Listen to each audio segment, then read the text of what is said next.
આજરોજ સમગ્ર દેશભરમાં 26મી જાન્યુઆરીના દિવસે 77મા ગણતંત્ર દિવસની હર્ષભેર ઉજવણી કરવામાં આવી રહી છે, જેના ભાગરૂપે રાજકોટ જિલ્લાના ઉપલેટામાં વિવિધલક્ષી વિનય મંદિર શાળા ખાતે 77મા પ્રજાસત્તાક રાષ્ટ્રીય કાર્યક્રમ યોજાયો હતો, જેમાં નગરપાલિકા પ્રમુખ વર્ષાબેન ગજેરાના હસ્તે ધ્વજવંદન કરવામાં આવ્યું હતું અને ઉપલેટાની અલગ અલગ શાળાઓમાં વિદ્યાર્થીઓ દ્વારા સાંસ્કૃતિક કાર્યક્રમ જેવા રાષ્ટ્રભક્તિ દેશભક્તિ કાર્યક્રમો યોજવામાં આવ્યા હતા અને તેમજ દેશ માટે શહીદ થયેલા દેશભક્તો શહીદોને શ્રદ્ધાંજલિ આપી તેમને યાદ કરવામાં આવ્યા હતા. તો આ સમગ્ર કાર્યક્રમના અંતે ઉપલેટા શહેરના વિવિધ વિદ્યાર્થીઓ નેશનલ અને સ્ટેટ લેવલે મેળવેલ તમામ બાળકો યુવાનોને શિલ્ડ અને સન્માનપત્ર આપી સન્માનિત કરવામાં આવ્યા હતા અને તેમનું પ્રોત્સાહન વધારવામાં આવ્યું હતું.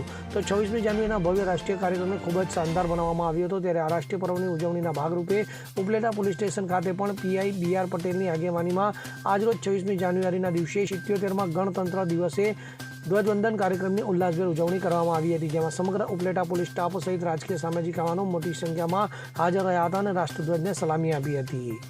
77મા પ્રજાસત્તાક દિવસની ઉપલેટા બાવલા ચોક હાઈસ્કૂલ ખાતે ઉપલેટા નગરપાલિકાની ટીમ અને સમગ્ર ઉપલેટાના નગરપાલિકાની ટીમ અને સમગ્ર ઉપલેટાના ગ્રામજનોની હાજરીમાં ભવ્ય રીતે ઉજવણી કરવામાં આવી. આ પ્રસંગે વિવિધ શાળાઓ દ્વારા કૃતિઓ રજૂ કરી આ તકે ઉપલેટા હોમગાર્ડ યુનિટમાંથી વ્યાસભાઈનું અને સંજયભાઈ બારૈયાનું પણ વિશેષ સ્વાગત કરવામાં આવ્યું, સન્માન કર્યું.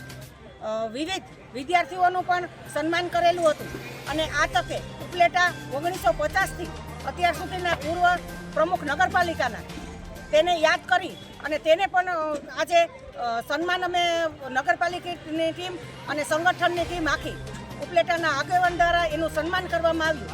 આ તકે ભરતભાઈ રાનપરિયા પત્રકાર તેનું પણ સન્માન કરવામાં આવ્યું. આજના દિવસે પ્રજાસત્તાક દિવસને ખૂબ ભવ્યથી ભવ્ય ઉજવણી કરવામાં આવી. બધા જ આગેવાનો હતા, 18 વર્ષનું બધા જ વર્ણના બધા આગેવાનો હતા અને ખૂબ જ ભવ્યથી ભવ્ય આજનો દિવસ ઉજવવામાં આવ્યો.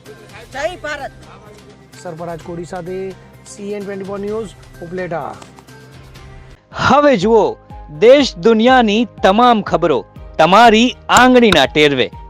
ઉઠાવો મોબાઈલ અને Google Play Store પરથી ડાઉનલોડ કરો અમારી CN24 ન્યૂઝ મોબાઈલ એપ.